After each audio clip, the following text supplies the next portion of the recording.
आज का प्रेरक प्रसंग मुट्ठी भर मेंढक बहुत समय पहले की बात है। किसी गांव में मोहन नाम का एक किसान रहता था। वह बद्धा, मेहनती और ईमानदार था।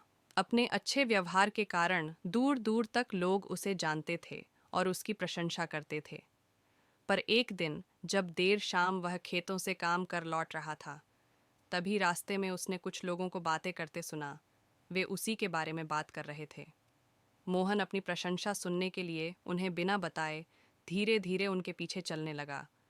पर उसने उनकी बात सुनी तो पाया कि वे उसकी बुराई कर रहे थे। कोई कह रहा था कि मोहन घमंडी है, तो कोई कह रहा था कि सब जानते हैं वो अच्छा होने का दिखावा करता है। मोहन ने इससे पहले सिर्फ अपनी प्रशंसा सुनी थी, पर इस घटना का उसके दिमाग पर बहुत बुरा असर पड़ा और अब वह जब भी कुछ लोगों को बातें करते देखता तो उसे लगता वे उसकी बुराई कर रहे हैं।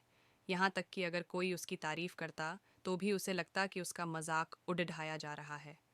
धीरे धीरे सभी ये महसूस करने लगे कि मोहन बदल गया है और उसकी पत्नी भी अपने पति के व्यवहार में आए बदलाव से दुखी रहने लगी। और एक दिन उसने पूछा, आजकल आप इतने परेशान क्यों रहते हैं? कृपया मुझे इसका कारण बताइए। मोहन ने उदास होते हुए उस दिन की बात बता दी। पत्नी को भी समझ नहीं आया कि क्या किया जाए, पर तभी उसे ध्यान आया कि पास के ही एक गांव में एक सिद्ध महात्मा आए हुए हैं और वो बोली, स्वामी, मुझे पता चला है कि पाईडीडी होस के गांव में एक पहुंचे हुए संत आए हैं। चलिए हम उनसे कोई समाधान पूछते हैं। अगले दिन वे महात्मा जी के शिविर में पहुंचे। मोहन ने सारी घटना बताई और बोला, महाराज, उस दिन के बाद से सभी मेरी बुराई और झूठी प्रशंसा करते हैं। कृपया मुझे बताइए कि मैं वापस अपनी साख कैसे बना सकता हूँ। महात्मा मोहन की समस्या समझ चुके थे। पुत्र, तुम अपनी पत्नी को घर छोड़ डियाच आओ और आज रात मेरे शिविर में ठहरो, महात्मा कुछ सोचते हुए बोले। मोहन ने ऐसा ही किया, पर जब रात में सोने का समय हुआ तो अचानक ही मेढकों के टर टर की आवाज़ आने लगी। मोहन बोला, ये क्या महाराज, यहाँ इतना कोलाहल क्यों है? पुत्र, पीछे एक तालाब है। रात के वक्त उसमें मौजूद मेंढक अपना राग अलापने लगते हैं। पर ऐसे में तो कोई यहाँ सो नहीं सकता। मोहन ने चिंता जताई। हाँ बेटा, पर तुम ही बताओ हम क्या कर सकते हैं। हो सके तो तुम हमारी मदद करो, महात्मा जी बोले। मोहन बोला, ठीक है महाराज, इतना शोर सुन के लगता है इन मेंढकों की संख्या हजारों में होगी। मैं कल ही गांव से 50-60 मजदूरों को लेकर आता हूँ और इन्हें पकड़ कर दूर नदी में छोड़ना चाहता हूँ।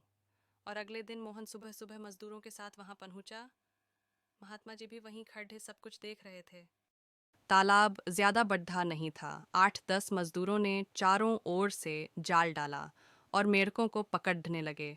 थोड़ी देर की ही मेहनत में सारे मेंढक पकड़ लिए गए। जब मोहन ने देखा कि कुल मिलाकर 50-60 ही मेंढक पकड़े गए हैं, तब उसने महात्मा जी से पूछा, महाराज, कल रात तो इसमें हजारों मेंढक थे, भला आज वे सब कहाँ चले गए? यहाँ तो बस मुट्ठी भर मेंढक ही बचे हैं।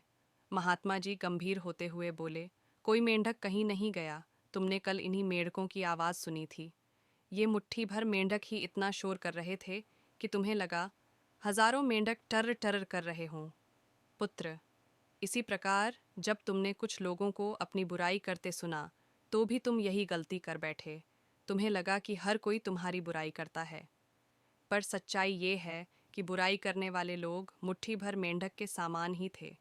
इसलिए अगली बार किसी को अपनी बुराई करते सुनना तो इतना याद रखना कि हो सकता है ये कुछ ही लोग हों जो ऐसा कर रहे हों, और इस बात को भी समझना कि भले तुम कितने ही अच्छे क्यों ना हो, ऐसे कुछ लोग होंगे ही होंगे जो तुम्हारी बुराई करेंगे।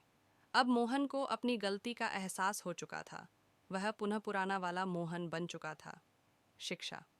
मित्रों, मोहन की तरह हमें भी कुछ लोगों के व्यवहार को हर किसी का व्यवहार नहीं समझ लेना चाहिए और सकारात्मक सोच से अपनी ज़िंदगी जीनी चाहिए। हम कुछ भी कर लें, पर जीवन में कभी ना कभी ऐसी समस्या आ ही जाती है जो रात के अंधेरे में ऐसी लगती है मानो हजारों मेंढक कान में टर टर कर रहे हों। पर जब दिन के उजाले में हम उसका समाधान करने का प्रयास करते हैं तो वही समस्या छोटी लगने लगती है। इसलिए हमें ऐसी परिस्थिति में घबराने के बजाय उसका उपाय खोजने का प्रयास करना चाहिए और कभी मुट्ठी भर मेंढकों से घबराना नहीं चाहिए। सदैव प्रसन्न रहिए। जो प्राप्त है पर्याप्त है, जिसका मन मस्त है उसके पास समस्त है।